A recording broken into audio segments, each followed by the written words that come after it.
Hey everyone, it's Neil Patel, and today is another day of Content Marketing Unlocked. Today we're going to be breaking down the history of content marketing.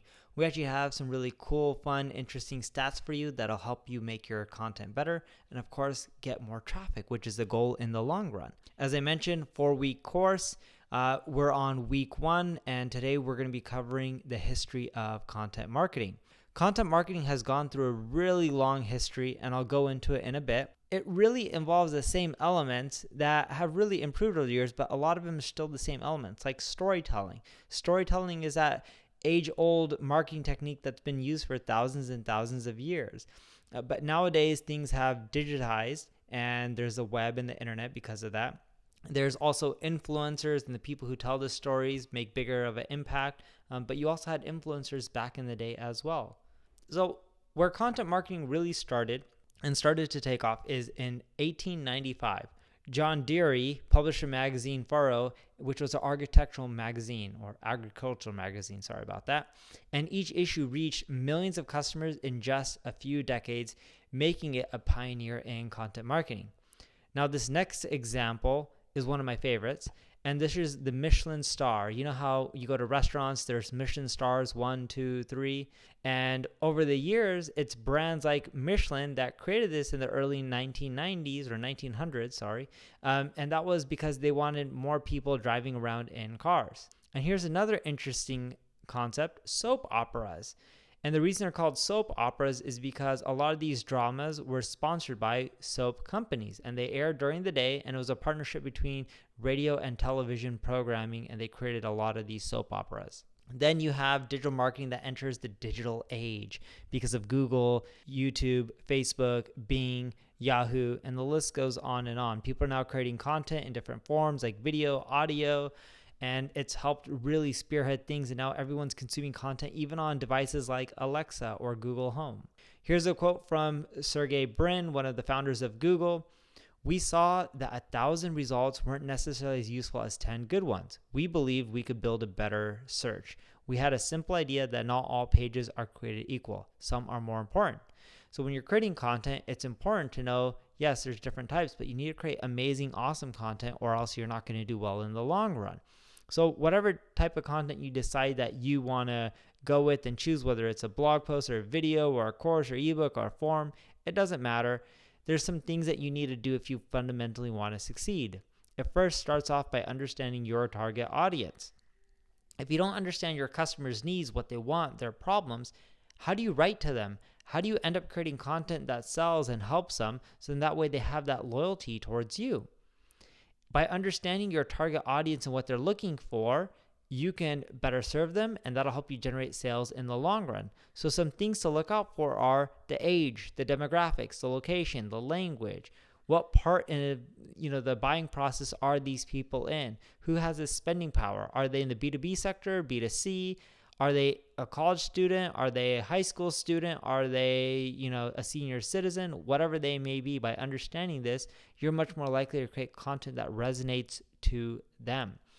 And once you find your ideal audience, you also want to analyze their behavior. What do they do on a daily basis? Where do they spend their time? This is important because if you know that they spend all their time on Facebook, would you want to promote your content on Snapchat when they spend it on Facebook? Of course not. You rather focus promoting your content or wherever they spend their time. And the same goes, it could be the opposite situation. If all your audience is really young and they spend their time on Snapchat, but not Facebook, why would you want to spend all your time and energy promoting on Facebook? You would want to go with the platform that they're on. And you'll get a better understanding of this when you understand your customer journey, from how they discover their problem, to understanding it, to figuring out solutions, to what options they have, to looking at competitors or multiple players, to even picking and then applying that product to whatever problem that they have, so that way it's solved. And if you're not sure where to get started, a simple way is looking at your competition. If your competition is doing something well and you know they're being successful, then starting by looking at their strategy is an easy way to figure out where to start. And I like doing this by finding valuable keywords. The more valuable keywords you find, the more traffic you'll get. Because as we learned in our previous lesson, Google makes the majority of their revenue from content and keywords. Keywords help Google understand what people are looking for. So how do you find these valuable keywords? Well, first, you need to pick the right keywords, because if you pick the right ones, you'll make money. And if you don't, you'll get traffic, but the traffic won't convert into sales. Traffic without sales is useless. So let's take an example of Gillette. It's a big old company. Everyone knows them, owned by Procter & Gamble. They're one of the first razor blade companies out there. And if you think about them, all right, let's say you're selling razor blades. And you can do this for anything, B2B, B2C, e-commerce, services, it all works. So the first step is to go to Ubersuggest. And when you go to Ubersuggest, type in any keyword related to your field and click on the Keyword Ideas report on the left-hand navigation. And for this example, I typed in shaving razor. It'll tell you all the other keywords that are lucrative, that are great, that you should target. And it bases them on search volume, the cost per click, the SEO difficulty, which is the number on the right. The higher the number, the harder it is to rank for. The lower the number, the easier it is to rank for. Ideally, you want to find keywords that are 40 or under when it comes to SEO difficulty, because those are easier to rank for. And you want a higher cost per click, because if more people are spending money on that keyword, it means it drives more sales. You can also find a lot of amazing examples on Wikipedia. When you search for anything, let's say like shaving, it'll give you things or keywords or ideas on what people are searching for, such as the history of shaving, myths, shaving in religion. These are all things that you could potentially target. Reddit's another one. You'll say, oh, okay, people aren't just looking for shaving, they're looking for razors, they're looking for shaving cream, maintaining a beard. Yeah, you may be like, hey, why would someone use a razor to maintain a beard? But look, if you're selling shaving products, why wouldn't you sell beard products? Because not everyone wants a clean shave. Forums are another great place. You can type in your keyword on Google plus forum, and you'll see what people are typing or discussing. The things that people are discussing more frequently than others typically are keywords that are good. Now, going back to Ubersuggest, if you're still on the Keyword Ideas report, there's multiple tabs like suggestions, related, questions, prepositions, comparisons.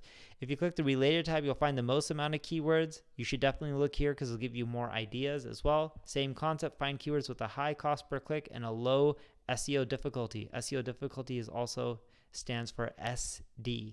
And then I love going to the questions because you can see what questions people have. This gets people earlier in the buying journey before they really understand their problems. And then you can help them solve it with your content and then with your product. You can also look at prepositions. Those are longer term opportunities.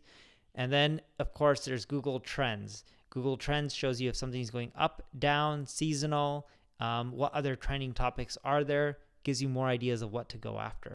I also love Quora. Quora is an amazing place with a lot of question and answers. The ones that have a lot of votes, a lot of replies, typically have keywords that are juicy because Quora gets a ton of their traffic from Google. Amazon reviews are another place. If you're seeing everyone talk about the same thing, probably topics and keywords that you should be going after because people are interested in that topic. Now, going back to Ubersuggest on the left-hand navigation, I want you to click on Content Ideas. This will show you blog posts around the web based on popularity, from social shares to estimated visits. The visits are based on Google traffic and backlinks. So the more estimated visits they have from Google, the more backlinks they have, the more social shares, the more traction that content has gotten, which means the more popular it is. And when you're going through it, just make sure you're picking blog posts that are good, high in quality, and consider going out there and creating better versions of that content because that'll get you traffic. If it already worked once, if you create a much better version of it, the chances are you're going to do well too. And then I want you to go back to the Keyword Ideas report and look for upselling opportunities. And some of these could be, comparison keywords like Dollar Shave Club versus Gillette, or Gillette versus Harry's, or Dollar Shave coupon code, Dollar Shave soap, Dollar Shave shaving cream. Anytime people are looking for these things and you already know they're searching for your products, consider adding them on upsells or checkouts or create content around them. And you can talk about Dollar Shave Club, but if I was Gillette, I would then talk about how we offer X, Y, and Z that Dollar Shave Club doesn't, so people should come back. Now, if you pick the right keywords, your content will be more successful, get more traffic, and you'll generate more sales. If you don't, well, you won't do well. So I want you to refine your keyword list. Look at all the keywords you found. Look for the ones that have high search volume, ideally above 1,000, worst case above 250, that are low in competition. In other words, have a lower SEO difficulty score of 40 or lower, have commercial intent like buying keywords. The longer, the more descriptive the keyword, the more commercial intent. And then you want to group them together so then that way you know where to use them. When you refine your keywords, think about which ones have good profit margins. The higher the CPC, typically the more value and the more money that keyword's going to make you if you rank for it. I also like taking my keywords, group them together, and create content on the same topics. So I wouldn't have 10 blog posts on how to shave. I would have one post. And yes, if a lot of people are searching for Dollar Shave Club, I may have 1 or 2 articles on Dollar Shave Club. I wouldn't write 10 or 100 articles on Dollar Shave Club. But by being more specific and having more thorough content and less pages, you'll tend to do better in the long run. Now here's an interesting chart from Ahrefs. What they found is the easier the keyword, the less traffic it has, the lower volume terms, you can get rankings much quicker in less than a year, while the more competitive terms can take well over a year. For some of the non-competitive terms, you can get results within a few months and start dominating search and getting sales and traffic. Picking the right keywords is what I did on neilpatel.com, and it's done so well, I now generate over 10 million visitors a month. That's the power of content marketing. But it doesn't just have to work for service-oriented blogs like mine. It could also work for product-based websites like Kraft Heinz. As they say, content marketing ROI is 4x our original traditional ad spend, and that's from Kraft Heinz. That's an amazing case study and example. And if you look at what they're doing, they understand the customer, they take the data, they create content, and then they engage with them. That process works really well. NerdWallet is another company built on content marketing. They get a ton of traffic if you haven't heard of them. It's a finance site. As you can see, they're getting millions of visitors a month.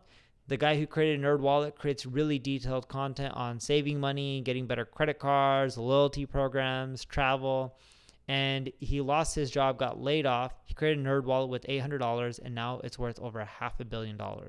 We have clients who are leveraging content marketing in pretty much every industry. So whether you're like a NerdWallet or a Gillette or services or accountant or a restaurant or a local business, e-commerce, it doesn't matter. It literally works for every single industry. Now, I want you to go to neilpatel.com/training, click on Content Marketing Unlocked, and then I want you to click on the second video in week 1.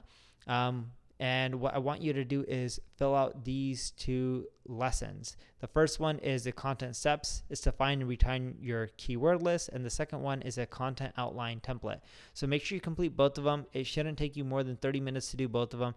And that'll help you get started on your journey in content marketing. Thank you for watching this lesson. If you enjoyed the video, subscribe to my channel.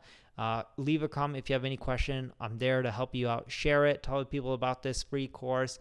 And of course, if you need extra help and you want us to do your content marketing for you, check out my ad agency, Neil Patel Digital.